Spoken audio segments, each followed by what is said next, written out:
അപ്പോസ്തലനായ പൗലോസ് കൊലോസ്യർക്കെഴുതിയ ലേഖനം അധ്യായം 1. ദൈവേഷ്ടത്താൽ ക്രിസ്തുയേശുവിന്റെ അപ്പോസ്തലനായ പൗലോസും സഹോദരനായ തീമോഥെയോസും കൊലോസ്യയിലുള്ള വിശുദ്ധന്മാരും ക്രിസ്തുവിൽ വിശ്വസ്ത സഹോദരന്മാരുമായവർക്കെഴുതുന്നത്. നമ്മുടെ പിതാവായ ദൈവത്തിങ്കൽ നിന്ന് നിങ്ങൾക്ക് കൃപയും സമാധാനവും ഉണ്ടാകട്ടെ. സുവിശേഷത്തിന്റെ സത്യവചനത്തിൽ നിങ്ങൾ മുമ്പ് കേട്ടതായി സ്വർഗ്ഗത്തിൽ നിങ്ങൾക്ക് സംഗ്രഹിച്ചിരിക്കുന്ന പ്രത്യാശ നിമിത്തം ക്രിസ്തുയേശുവിൽ നിങ്ങളുടെ വിശ്വാസത്തെയും സകല വിശുദ്ധന്മാരോടും നിങ്ങൾക്കുള്ള സ്നേഹത്തെയും കുറിച്ച് ഞങ്ങൾ കേട്ടിട്ട് നിങ്ങൾക്കു വേണ്ടി പ്രാർത്ഥിക്കയിൽ എപ്പോഴും നമ്മുടെ കർത്താവായ യേശുക്രിസ്തുവിന്റെ പിതാവായ ദൈവത്തിന് സ്തോത്രം ചെയ്യുന്നു. ആ സുവിശേഷം സർവ്വലോകത്തിലും എന്ന പോലെ നിങ്ങളുടെ അടുക്കലുമെത്തി. നിങ്ങൾ ദൈവകൃപയെ യഥാർത്ഥമായി കേട്ടറിഞ്ഞ നാൾ മുതൽ നിങ്ങളുടെ ഇടയിൽ എന്ന പോലെ സർവ്വലോകത്തിലും ഫലം കായ്ച്ചും വർദ്ധിച്ചും വരുന്നു. ഇങ്ങനെ നിങ്ങൾ ഞങ്ങളുടെ പ്രിയ സഹഭൃത്യനായ എപ്പഫ്രാസിനോട് പഠിച്ചിട്ടുണ്ടല്ലോ. അവൻ നിങ്ങൾക്കു വേണ്ടി ക്രിസ്തുവിന്റെ വിശ്വസ്ത ശുശ്രൂഷകനും നിങ്ങൾക്ക് ആത്മാവിനാലുള്ള സ്നേഹം ഞങ്ങളോട് അറിയിച്ചവനും ആകുന്നു. അതുകൊണ്ട് ഞങ്ങൾ അത് കേട്ട നാൾ മുതൽ നിങ്ങൾക്കു വേണ്ടി ഇടവിടാതെ പ്രാർത്ഥിക്കുന്നു.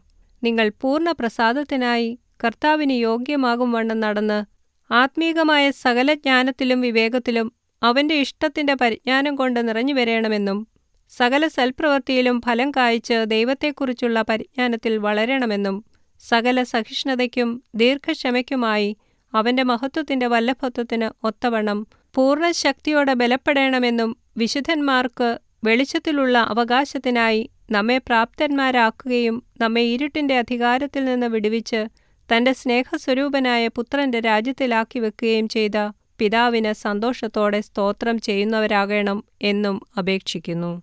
അവനിൽ നമുക്ക് പാപമോചനമെന്ന വീണ്ടെടുപ്പുണ്ട്.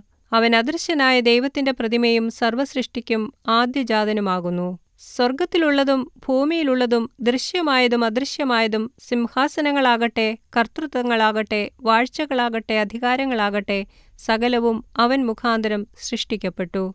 അവൻ മുഖാന്തരവും അവനായിട്ടും സകലവും സൃഷ്ടിക്കപ്പെട്ടിരിക്കുന്നു. അവൻ സർവ്വത്തിനും മുമ്പേ ഉള്ളവൻ. അവൻ സകലത്തിനും ആധാരമായിരിക്കുന്നു. അവൻ സഭ എന്ന ശരീരത്തിന്റെ തലയുമാകുന്നു. സകലത്തിലും താൻ മുമ്പനാകേണ്ടതിന് അവൻ ആരംഭവും മരിച്ചവരുടെ ഇടയിൽ നിന്ന് ആദ്യനായി എഴുന്നേറ്റവനുമാകുന്നു.